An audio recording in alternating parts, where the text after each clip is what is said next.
what is the middle market?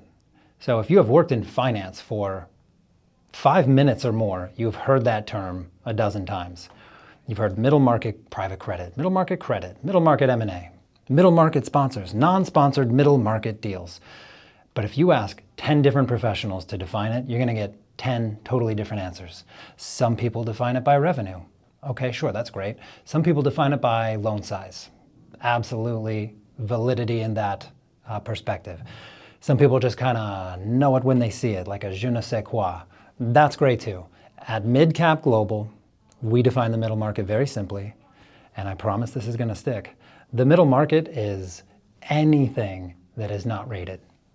So let's talk about ratings for a second.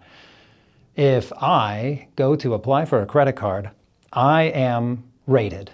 I have a FICO score, which more or less tells the banks how risky of an organism I am. Small businesses, if they want a loan, they're also rated. They have a DUNS number. They have Experian business credit ratings.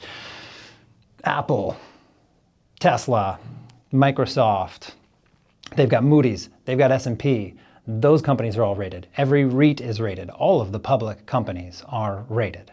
But there's this massive, massive world in between, this huge gray zone of companies that are not rated. And that's where we live. That's the middle market. They're too big for their local bank, but they're not quite institutional yet. So that's the middle market, and that's what we like. At MCG, for example, our smallest deal is $9 million. Our largest, $9 billion. That is not a strategy. That's completely coincidence, that 9 and 9.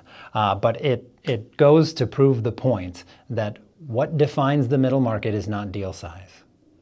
What defines the middle market is not rated, no internal capital markets team, and no idea how to run a proper capital raising process the right way. But they're still real companies. There's still real revenues, real growth, real capital needs. And what they need are real bankers, people who can see around corners, the kind who know how to underwrite with nuance, who understand risk and know how to turn that into reward. Not the type of bankers that sit at a teller and take your $500 weekly check into a deposit. The type of people who, quite frankly, know how to close fucking deals. And that's what this show is for.